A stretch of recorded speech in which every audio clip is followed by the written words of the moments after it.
आज हस्तिनापुर की सभा का भी आपको याद दिलाना चाहता हूं।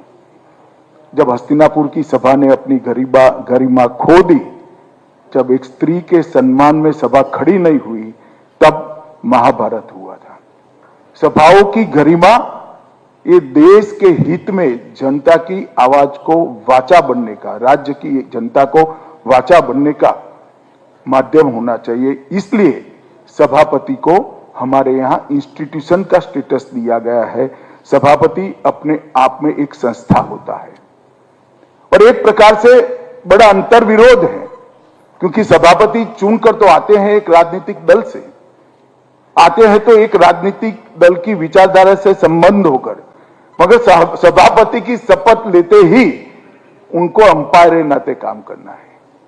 और इसलिए सबसे कठिन भूमिका पूरी असेंबली में किसी की होती है तो सभापति की होती है। मगर मैं आज गौरव के साथ कह सकता हूं कि भारतीय आजादी के इस 80 साल में और हमारे संविधान के 75 साल में हमारे देश भर की असेंबलियां, विधानसभाएं और लोकसभा में हमेशा सभापतियों ने लोकसभा और विधानसभा के गौरव को आगे बढ़ाने का काम किया है और हमारे लोकतंत्र को हमने मजबूत। जब हम आजाद हुए तब एक चर्चा थी, कितने साल इस देश में लोकतंत्र चलेगा, कैसे चलाएंगे, और कई लोग मखौल उड़ाते थे हमारी आजादी के आंदोलन का भी और हमारे संविधान की निर्माण की प्रक्रिया की। मगर आज मैं गौरव के साथ इस ऐतिहासिक सदन में कह रहा हूं कि हमने 80 साल में लोकतंत्र की नींव को पाताल से गहरा डालने का काम किया है और हमने सिद्ध किया है कि भारतीय जनता की रग रग में, भारतीय जनता के स्वभाव में लोकतंत्र पड़ा हुआ है। क्योंकि कई सारे देश हमने देखे हैं जिनकी शुरुआत तो लोकतांत्रिक तरीके से हुई, मगर 1 दशक, 2 दशक, 3 दशक, 4 दशक होते होते लोकतंत्र की जगह अलग अलग प्रकार का काम हुआ है। कई सारे देशों में परिवर्तन के लिए खून बहा, युद्ध हुए, विद्रोह हुए। भारत एकमात्र ऐसा देश है विगत 80 साल में जो आजादी के बाद कई सारे परिवर्तन भारत की सत्ता में हुए, खून की एक बूंद बहे बगैर शांतिपूर्ण सत्ता परिवर्तन भारत में किया। और उसका मूल कारण है कि हमने हमारी विधायी परंपरा को बहुत अच्छे तरीके से संजोकर रखा है। समय समय पर समय अनुकूल हमने परिवर्तन भी की है और उसमें सभापति की भूमिका जो न्यायाधीश की है उसका बहुत बड़ा योगदान है, क्योंकि निष्पक्षता और न्याय यही 2 स्तंभ है जिन पर अध्यक्ष की गरिमा टिकी हुई है। और जब ये 2 स्तंभ अध्यक्ष की चेयर से संभाल कर रखते हैं तो सदन की गरिमा भी बन लेती है। इसलिए अध्यक्ष ही एक प्रकार से सदन का अभिभावक और सदन का सेवक भी माना जाता है। अध्यक्ष के गरिमापूर्ण बर्ताव से ही सबसे बड़ी सेवा सदन की हो सकती है और अध्यक्ष के दृढ़ व्यवहार से ही सदन के अधिकारों का रक्षा होता है, वो अभिभावक की भूमिका में भी होता है। और मित्रों, इसीलिए अध्यक्ष की कुर्सी को संविधान मान्य कुर्सी के रूप में हमारे संविधान ने मान्यता दी है। विधानसभाओं में किसान की हरी भरी फसल से लेकर युवाओं के स्वप्नों तक, महिला सशक्तिकरण से लेकर समाज के हर पिछड़े वर्ग के कल्याण तक, देश की एकता और अखंडता से लेकर देश की सुरक्षा तक, इतने बड़े स्केल में, इतने बड़े स्केच में हर प्रकार की चर्चा यहां पर होती है। और जब विधानसभा का सदन चलता है तब हमने 3 शब्दों पर बहुत बल देना पड़ेगा: विवेक, विचार और विधान। विवेक से विचार बनता है। विवेक सदन के नियमों, जनता की आकांक्षाएं और पक्ष विपक्ष के द्वारा सरकार के अच्छे पक्ष और बुरे पक्ष को रखने का बैलेंस प्रकार से एक वक्तव्य जो होता है वो विवेकपूर्ण माना जाता है। और ये विवेक, उससे विचार बनता है और विचारों से विधान बनता है, जो विधानसभा का काम है। कोई भी कानून आता है उसका अंततोगत्वा उद्देश्य जन कल्याण होना चाहिए। कोई भी कानून आता है इसका अंततोगत्वा उद्देश्य अपने प्रदेश और देश को सुचारू रूप से चलाना होता है। कोई भी कानून आता है उसका अंतिम उद्देश्य सर्वस्पर्शीय, सर्वसमावेशी विकास का मॉडल होता है। और कोई भी कानून आता है उसका अंतिम उद्देश्य विधानसभा की, प्रांतों की, प्रदेशों की आंतरिक सुरक्षा और देश की आंतरिक और बाह्य सुरक्षा को सुनिश्चित करना होता है। तो विवेक, विचार और विधान, ये तीन ही चीजों पर विधानसभा का और लोकसभा राज्यसभा का पूरा काम निर्भर है।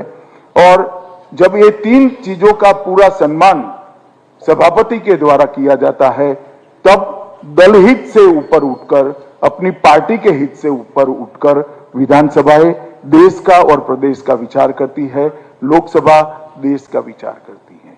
दल हित से ऊपर उठकर राष्ट्र हित का विचार ही हम सबको लोकतंत्र की अंतिम गरिमामय ऊंचाई तक पहुंचाने का एकमात्र रास्ता है।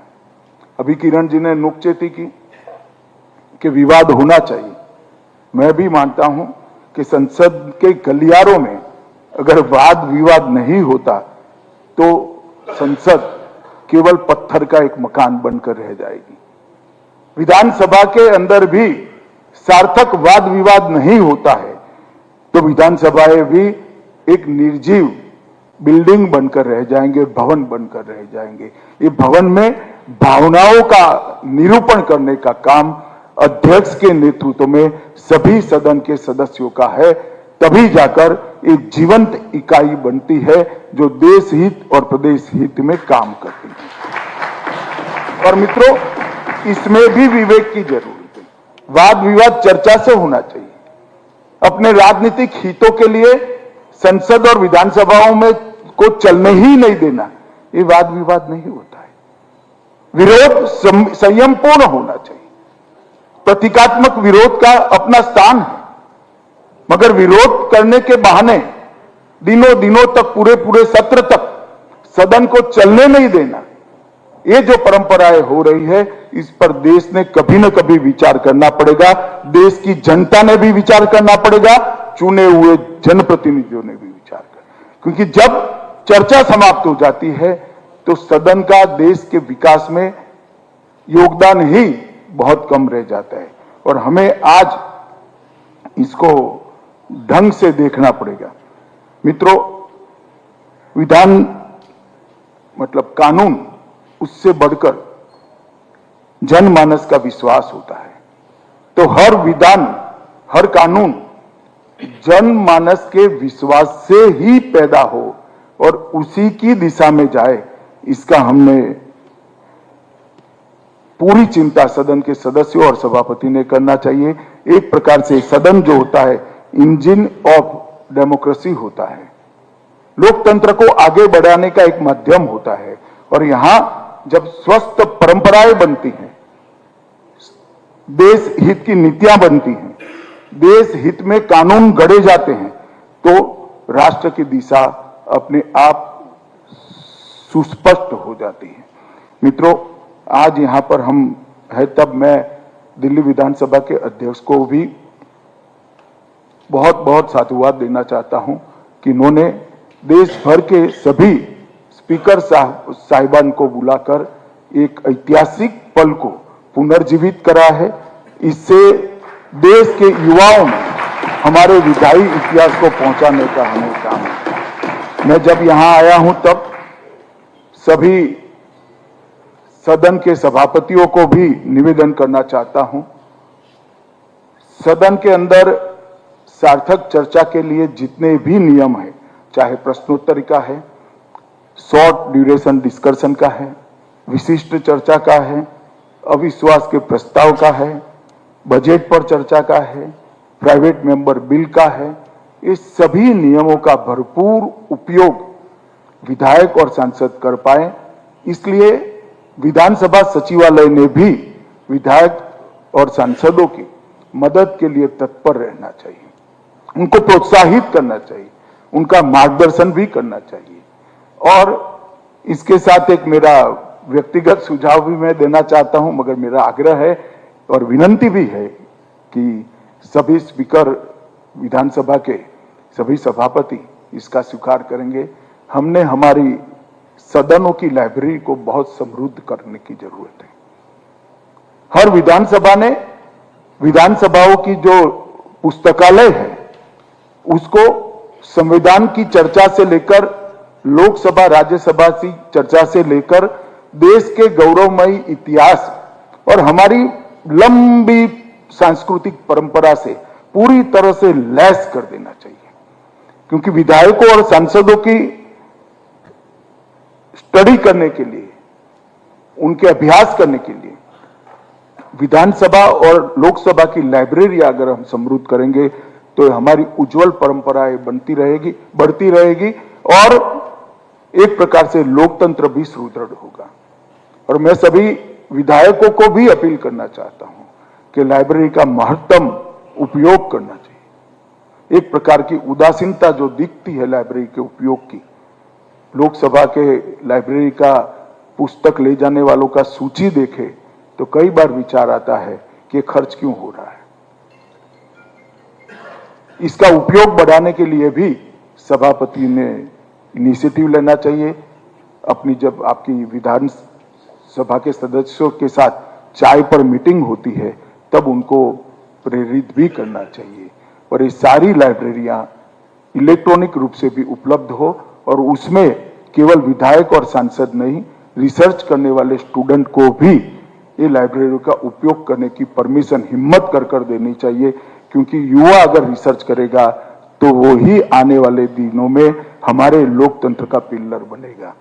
अंत में मैं फिर से एक बार विठल भाई पटेल को और इस महान सदन में जो आजादी के आंदोलन के महानायक बैठकर अपना योगदान दिए हैं, ये सभी को दो हाथ जोड़कर श्रद्धांजलि देना चाहता हूं और स्पीकर दिल्ली विधानसभा को भी बहुत बहुत बधाई देना चाहता हूं कि इन्होंने एक ऐतिहासिक पल को पुनर्जीवित कर इस देश में विधायी इतिहास कब से शुरू हुआ, भारतीय विधायी परंपरा कैसे मजबूत हुई, इसके लिए आज देश भर के सामने एक नई बहस छिड़ी है। इससे निश्चित ही